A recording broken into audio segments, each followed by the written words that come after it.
Hello and welcome to another edition of the CEBL Show, the official podcast of the Canadian Elite Basketball League. I'm your host, Sean Woodley, here with my co-host, Amy Audibert. Amy, it's been a couple weeks. How's it going? You know what? Not much has changed. Yeah, everything is still what it is. It's great. You know what? It's one day closer to CEBL hoops. And so that's exciting. That is true. I mean, it's not all been bad. In the time since we last spoke, I got my first vaccine shot, so that's cool. I'm not sure where you're at in the whole vax waiting game, but you'll get there. I'm sure you will. It's a hot spot living. Live in a dangerous postal code, and baby, you're on the list. So I'll take it for now. But yeah, that's, good news. Vaccinations getting put into arms, feeling a little bit better about the start of the season on the 24th as cases go down, fingers crossed.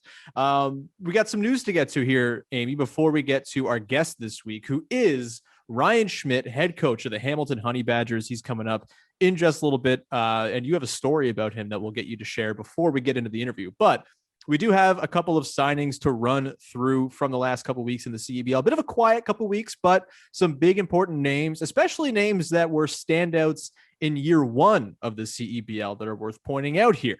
The Edmonton Stingers have signed Marlon Johnson to a standard contract. He, of course, spent the first season of the CEBL with the Saskatchewan Rattlers, and as I dubbed him, he was the dunk king of the CEBL. The man loves to dunk, and I love to watch him dunk, and I'm very excited that he's going to be back in the league. He, of course, signed with Edmonton last year, but he was unable to play, I believe, with some border crossing stuff with the quarantine and things like that, which, is a bit of a theme with a couple of the signings that we'll get to today. Weren't able to play last year, but are back now. And Marlon Johnson's a big addition. Obviously, Edmonton loses Travis Daniels this offseason. That's a big loss. But you go into this season with Xavier Moon, Jordan Baker, the defending Canadian of the Year, Marlon Johnson, as well as Mukama on the wings, Adika Peter McNeely. This is still a really deep team. The defending champs kind of making up a bit of the loss, even if Johnson's a different player than Travis Daniels. They've now got a bona fide starter in the CEBL back in their lineup here. Amy, what do you think this means for the sort of roster construction and the outlook for the defending champion Edmonton Stingers? Yeah, well, you mentioned a different type of player, but there's certainly thirst, right? There's thirst to repeat. And you talk about like some of the guys that they are bringing back. Those are cornerstone pieces, and there's an expectation in Edmonton, right? There's an expectation to win championships, and so I love that. And I know you're going to run through a couple of other signings, but I love that guys who couldn't get over last year are like fighting to be here again this season. There's a thirst to play in this league right now for a lot of professional basketball players, and so it's exciting. You're almost going to get like a double shot of talent in the league this year, because the first year you had the first sort of the inaugural players kind of getting to know the league. Last year, you had a mix of guys who were in the league in year one, but a bunch of new faces as well, kind of brought about by the situation. A lot more Canadian guys who were not playing anywhere else and were able to play in the CEBL. And then this year, you're going to kind of get both, it seems. Like you're going to get that mix of guys who were around last year. You're going to get some continuity, guys who got opportunity, as we're going to talk about with Ryan Schmidt coming up later on. Guys like JV Mukama, for example, who were not fixtures in year one, became absolute fixtures in year two, and now we're going to be joined by a bunch of guys who are returning after missing year two because of all the pandemic and quarantine and stuff. So very exciting stuff there. Another new signing out of Fraser Valley as well, Gentrey Thomas, another one of these guys returning to the league to play for a different team than he played for in the first year of the CEBL. Was not in the league last year, but did play 7 games for Saskatchewan in year one of the league. He is signing on with Fraser Valley and continues a very busy offseason as Kyle Julius and Robert Sacre continue to remake that Fraser Valley roster after a couple of big losses, namely Junior Cadogan going out to Ottawa. Speaking of Ottawa, Kyle Johnson signs on with the Ottawa Blackjacks. He started his CEBL career with the Fraser Valley Bandits as well. And then a signing I really want to talk about here, and I think it's maybe among the most important signings so far in the CEBL. And maybe that's a hot take, but that's what we're here for, Amy. Mamadou Gueye, who once again played year one in the CEBL, did not play last year. He spent his first season with the Edmonton Stingers. To me, was one of the best role players in the CEBL, a guy who could defend multiple positions, shoot the three at a high rate, just a really excellent 3-and-D sort of hybrid forward. And now he's going to be on Charles Kissey's Guelph Nighthawks That's a big signing, Amy. Do you have any thoughts on Mamadou Gueye as he makes his return? He did sign last year with Fraser Valley, didn't end up playing because of the quarantine, but is seemingly in line to be a big part at 6'7" on the wings for Charles Kissy this year. Well, you've said role players, right? Guelph has made some very studly acquisitions in this offseason, right? Like we keep forgetting about, not forgetting, but because Diamond Stone was announced, maybe like one of the earliest ones, like was it January, he February? Might have been first, yeah. He might have been yeah, I think signing. that was, yeah, because I remember thinking like, okay, Charles, like here we go, set a tone. But so yeah, like you bring in a guy like that can play a role, understands the league. So it's, I'm getting really excited because we're talking about all these rosters and like all the positive things about every single roster. I don't know who's like the favorite this year right now. Like I really don't, because I think every roster is really, really shaping up. And when we talk about puzzle pieces, this is a huge signing for Guelph. Yeah, just a refresher on what Gueye did in his first year with the team. 12 points, 4 boards, just under 2 assists, as well as nearly a steal a game in about 23 minutes a night. Started 14 games for Jermaine Small. I believe his time in the starting lineup kind of coincided when Small took over the team as well. So pretty exciting stuff there. One of my favorite players in year one of the league. I'm very happy to see him back in the CEBL. Another guy back in the CEBL is Ryan Schmidt, head coach of the Hamilton Honey Badgers. We're going to get to the interview with him in just a second. But before we started recording off air, Amy said she had a story about Ryan Schmidt to share before we get into the interview to butter us up for it. Take it away, Amy. Well, I would just say this, how awesome he is, because one of my first games with the 905, I was a sideline reporter, and live on air, I interviewed him at halftime and I introduced him as Philip Schmidt. And right when I said it, I saw it in his face, but he just like rolled. He was cool. And then like, he never called me out or made me feel insignificant about it, which was amazing because, in our industry, you should get people's names right. And I knew it as soon as I said it. But to me, Sean, he looks like a Philip. So I still call him Philip. But if you want to call him Ryan's a great dude. I'm not surprised he was not mean about the misstep on the name. He's wonderful. He's been a great friend of the podcast, a great guy to just sort of text and shoot the breeze with over the last year too. And we caught up with him. We catch up with Philip Schmidt, head coach of the Hamilton Honey Badgers. No, it's Ryan, and it's a great chat. Really, we kind of go all over the place from his time spent down in Disney in the GLeague Bubble this year with the Raptors 905. His relationship with Duane Notice, who's working his way back from that devastating Achilles tear last year in the CEBL Summer Series, to the development of JV Mukama, to the Highway 6 rivalry with Charles Kissy of Raptors 905 and the Guelph Nighthawks. A lot of great stuff with Ryan Schmidt on this one. And let's get to it ourselves, talking with Ryan Schmidt, head coach of the Hamilton Honey Badgers, coming up in just a second.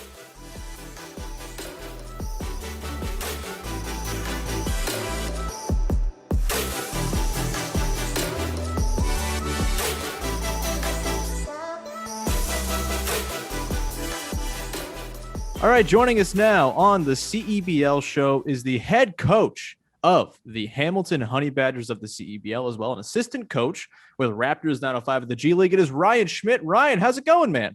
I'm good. How are you guys? Doing well. Really happy to have you on the show. Lots to dig into. I suppose we should start with your non-CEBL coaching duties from this year, considering you're just a couple months now removed from going down to Orlando for the GLeague Bubble. It seemed like it was a pretty rousing success, all things considered. Getting those games in, I think, was super valuable. We're seeing lots of G League guys, of course, get into the NBA off the strength of their work in the GLeague Bubble. For you, as an assistant coach under Patrick Mutombo down there, what was your experience? Did you love bubble life? Were you sick of it by a certain point? What was your overall feeling on the GLeague Bubble and how things went? It was awesome. It was a lot of fun. I mean, just, again, with everything going on over this last year, as we all know, I think just getting a chance to be around basketball and, that first day of practice when you hear the balls bouncing and the shoes squeaking, it's just kind of feels normal, right? So I think that just from that standpoint, it was a lot of fun.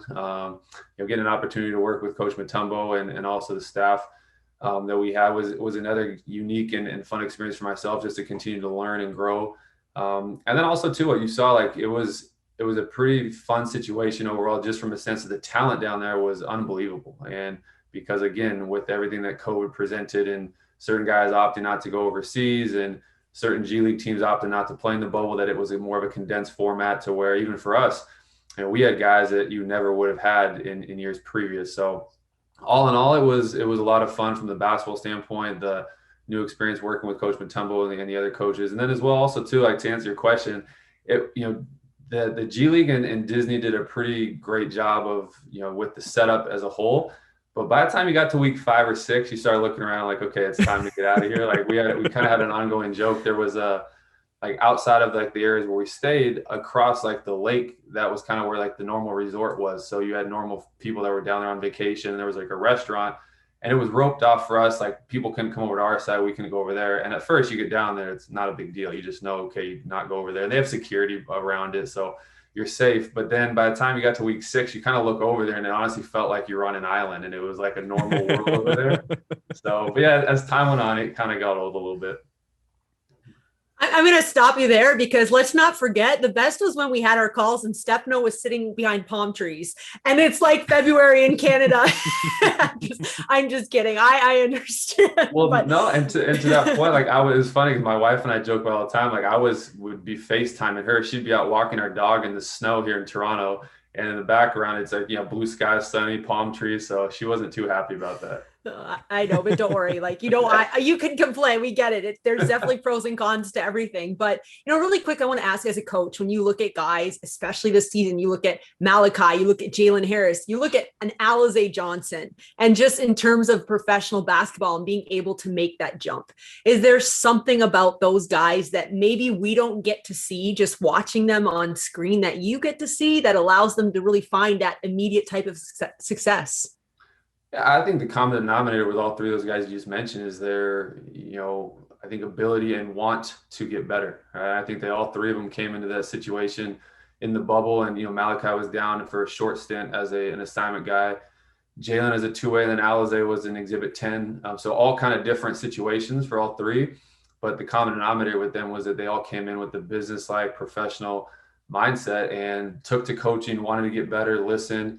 And I think all 3 of them showed tremendous growth from start to finish. And it's cool now too. You see like, Alize's playing with the Brooklyn Nets, and, I was someone I worked really closely with down in the bubble. And, he's a guy that just had a thirst for wanting to get better and was always wanting to watch more film and get on the court and do certain things. And same thing with Malachi. I think he maximized his time when he's down with us.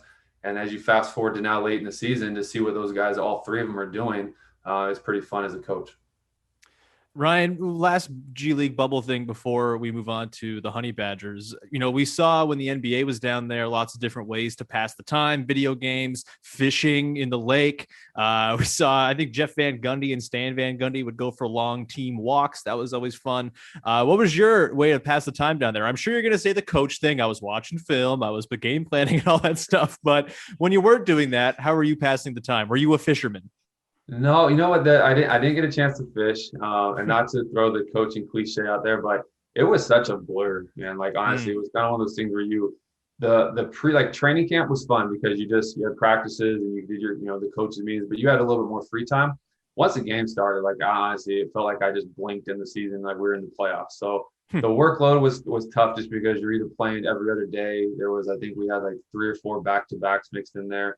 For myself, like it was always important. Like I enjoy working out in the morning, get out, and that was a nice thing being in Florida. You just go outside and you go for a run or a long walk just to kind of get yourself outdoors. But it was nice. They had like cornhole set up. They had spike ball. They had pickleball. Like it was, when we had all that chance as a staff to play and do a little bit of that stuff every now and then. So, like I said, the league did an unbelievable job of just making it to where you had things to do. And at the end of the day, the nice part was you were down in sunny weather in January and February. So You said that, not me, but, so you're going into your second season now with Hamilton, and you just look at the climate of the world where things are constantly changing. And your job is to just continue to adapt and find ways to move forward. And so I know we're kind of out of the G League bubble, but just there's this unspoken culture of the G League that I think you kind of wear it on your chest where you're like, I know how to adapt last minute because that's what the whole league's about. And, versus maybe other coaches that are so traditional and dealing with a global pandemic is like, what? But, you've already have that kind of inside you, that ability. Do you think that helps you at all?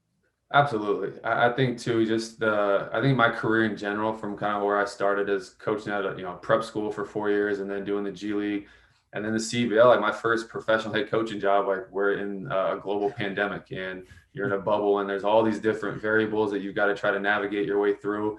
And again, we're not out of it yet, right? So I think you're seeing, again, even this summer, there's a lot of things that Jermaine and I is putting the roster together. Again, you're trying to juggle all these different things. But I think just, my experience as a coach so far, the G League has definitely helped because, as you know, it's the roster's changing daily, sometimes hourly, to where you're getting a call 2 hours before the game and say, hey, guess, we're sending this person down. And he's got to play 35 minutes. So everything changes, or vice versa on the other team, to where, they've got a guy that's coming down because we're on the road, and say Milwaukee's sending a guy down that's going to play. So I think just that you always have to be ready to, no plans are concrete. That's the best way I can say it. You've got to be ready to adapt and change kind of on the fly. In 2 hours, I mean, you got it easy. What are you talking about? 2 hours? We get the starting lineup and someone's scratched. Go ahead. Ryan, kind of on that note, on the lack of sort of, having to be sort of adaptable and going with the times. Obviously, this season, the CEBL's done just that. They've pushed it back 19 days. But still, it's going to be a longer schedule if all things go according to plan here. It's not going to be compressed into 2 weeks. You're going to get 14 games. Do you think this year you're going to get a chance to kind of put your imprint on the team in a way that maybe you just didn't have the time to do last year with practice time and things like that?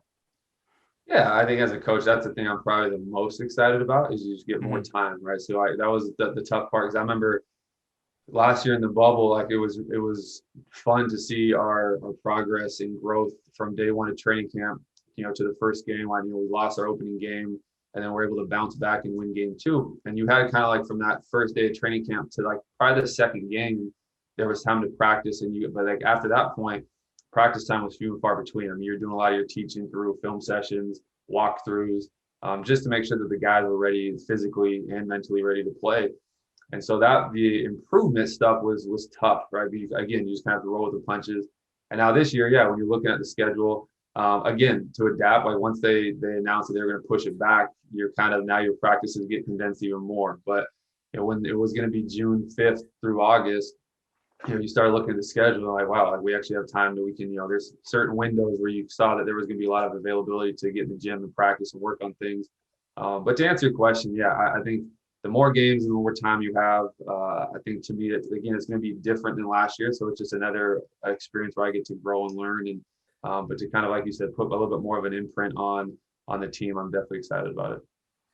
Is there almost a sense of like your second year is being a first year head coach, and obviously not to take away from that first year, but how much do you pull for it? Everything's different again, right? Like that, what was it, 14 days? That was a blur for me, but like that was such a weird, not weird, but I don't know, unprecedented thing that you had to do your first year. So how much do you pull from that into this season? Yeah, I think pull a lot. I think from the standpoint of, we did a lot of preparation leading up to, just like I know all the other coaches did in the teams, as far as a lot of Zoom meetings, doing, whether it was virtual workouts, whether it was, doing staff meetings. So I think that from a planning standpoint, like I feel really prepared. And I think now going into, the practices to where now you're going to be like you said, Sean, like a head coach of over a longer period of time. Yeah. Like Amy, it is going to be different. It's a completely new season. Like we didn't get to do. So a lot of stuff of what we're trying to build on last year, we can build on, but at the same time, there's going to be a lot of new things that we weren't able to do as a team and as a staff. So again, it goes back to just the adapting, the growing, and then just kind of gaining more and more from each experience. Based on the signings that you guys have announced so far, which is not the full roster, if I'm not mistaken, but a good handful, it seems like you're going to have quite a bit of continuity from last year. You're going to have JV Mukama back, who I thought was, and we can get into him a little bit more specifically, but he was one of the breakout stars of the summer series. You're going to have Cody John back, who really took over after Duane Notice went down with that Achilles injury and, made his mark. You got Kalif Young back. You've got as well Aaron Best coming in as sort of a new face who's kind of been floating around the CEBL ether for a couple of years, not playing yet, but that's exciting as well. And then Duane Notice, of course, as well. Do you think there's going to be, this is something we haven't really seen a lot of. We haven't seen a ton of continuity in the CEBL year over year. There's lots of in and out. Edmonton, I think, is probably the example of having the most continuity, and we saw how successful they've been over the last couple of years as a result. Are you looking forward to kind of having some of those similar faces back who already kind of know what you're about, and you can kind of hit the ground running a little bit more than maybe you did last year? For sure. And that was something that Jermaine and I kind of identified, even going back to the end of, last summer series. I remember sitting down with them a couple of days afterwards, and that was one of the first things we talked about is kind of through the roster, what are some guys that we identified as, 100% we want to bring them back. And to us, it was a fit of just kind of the culture that we've developed. And for me as a coach, as you guys both know, like I'm really big on people, right, as character, and then also too, like just these guys that want to be here and that want to get better. And all those guys that you just named, Sean, like, yes, they were all guys that I thought took huge steps in their development and growth last year. And so for us, it was important, to bring them back because continuity is an important piece. I don't care what league you're playing or what level, the more guys you can come back that know your style as a coach, know the standard that you're going to hold them to. So that way, when you do bring in the new guys, like they can actually help implement and hold those guys to the same standard. So we're excited about all those guys that we're bringing back. It was really, really important to us. And then at the same time, like those guys were all, extremely excited to come back. So for us, it was a win-win. Before my Instagram got very rudely hacked last week, and I've lost all access, which is a completely another podcast. We saw some videos of you in the gym shooting with Duane. And I mean, I know obviously we want to respect his kind of privacy in his rehab, but I mean, this is a guy that you know very well. You coached him with the 905, and I think maybe you'd be friends after you finish coaching him. You seem to have a great connection with him, and just can you kind of share what you can about his progress, because I think everyone's such a big fan of Duane Notice. Like we all love him. So what can you tell us? Yeah, I mean, he's doing great. And I think, you're right, Amy. Duane's such a great guy, and him and I have developed a strong, relationship. It's more than just coach player with him and I. And I think we've connected on a deeper level to where like I see a lot of myself in him, where he's kind of like that underdog mentality, and the guy works. He works his tail off, and he's relentless. And to me, that was when he went down. Like I've said it a million times, like that was probably the hardest moment I've ever had as a coach, because you see someone who put in that much time and that much work, and he was playing out of his mind. Like he was playing unbelievable, to where maybe a little biased, but I thought he was probably the front runner for league MVP at that point. And he goes down with not just a little injury, but I mean, it's a devastating injury. And I knew it right away. You kind of saw him hit the ground. And when I kind of took a second, look back down, I saw him kind of reach for it, and the look on his face. And it was a blow. But once you kind of get through that initial shock period and you see who it is and who's going through it, you're very, optimistic that this is a guy that's going to be able to overcome this. And to be able to, I've stayed in touch with him throughout, like when I was back home in the fall in Oregon. And then when we were down the bubble, him and I stay in constant communication. And I was pleasantly surprised to see that he was ahead of schedule with his rehab. And then when I got back from the bubble, got a chance to get in the gym and work with him a little bit along with his brother, Marcus, as he was getting ready for the NBA draft. And again, like to see where Duane is at with his rehab, I would say it's surprising, but then again, like it's Duane. So I think to see kind of where he's at, and it just, again, to see the smile on his face and just kind of getting closer and closer to being back to playing, it's been pretty cool. Don't want to put you on the spot, but do you think there's a chance we see him just back in regular Duane Notice fashion? Obviously, it's a tough injury to come back from, maybe not 100%, but do you expect we'll see him in the CEBL this season? I think time will tell. It's one of these things where we want to be smart with it. I mean, obviously, sure, he wants to be out there. We want to be out there. But the plan with bringing him back was to make sure that we're doing it, smart, and it's in the best interest of him. And to us, like that, all the decisions with him are going to be with his future at the forefront of that. So we'll see. I mean, like where he's at right now, he's doing really, really well. Fingers crossed, and God willing, he'll be out there with us. But again, I think only time will tell.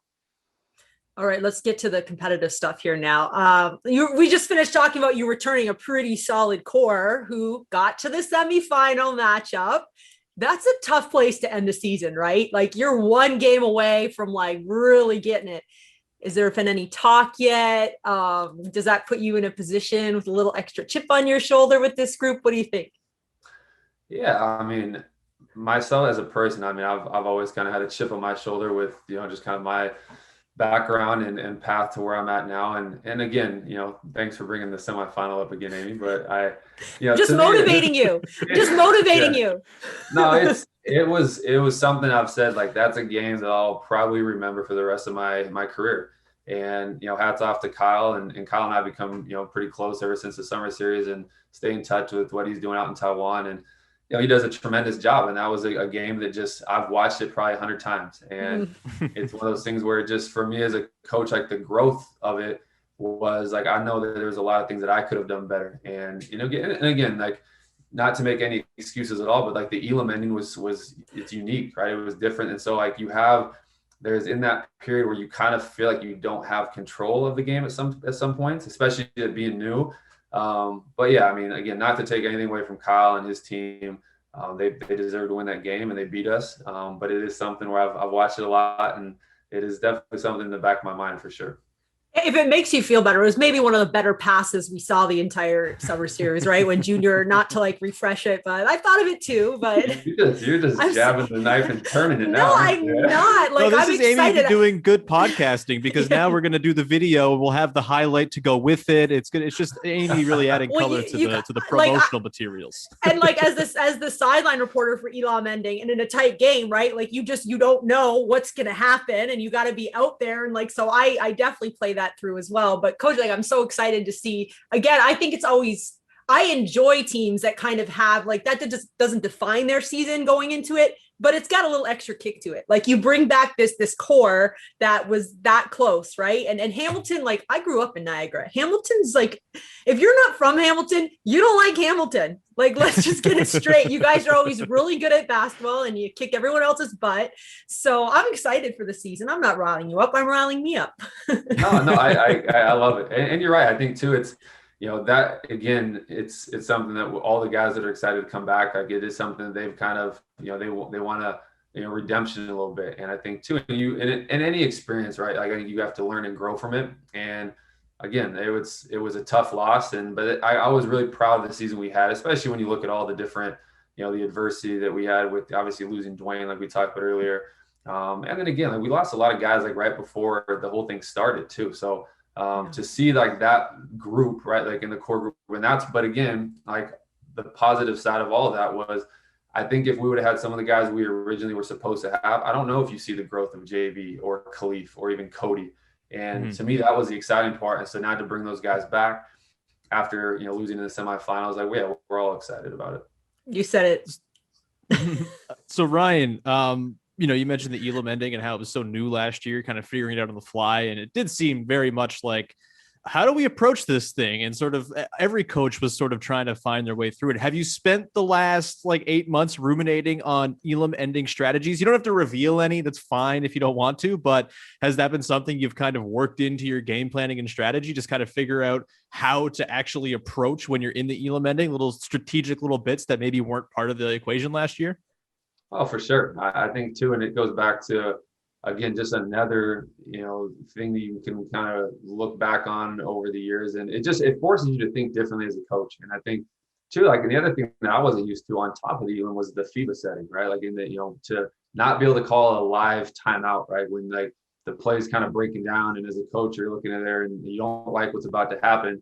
You can't call timeout in the FIBA game. So there's that element plus the Elam ending. And there was just a lot to where, like, yeah, going back and watching it and studying it, you know, to for going into this season for me, yeah, there'll be a lot of things that, and again, I don't know if it'll work, but I've definitely, to answer your question, I've definitely done a little bit of you know, strategic planning here and there. Last thing I'm going to ask you is, we just talked about you returning a core. I mean, you look at your staff, and I mean, a big core of your staff also returning. And I know we talk a lot about Jermaine and what he brings, and Joel Anthony, he's an NBA champ. There's not too many NBA champs north of the border. Well, I shouldn't say that, because now there is more than there ever was 2 years ago.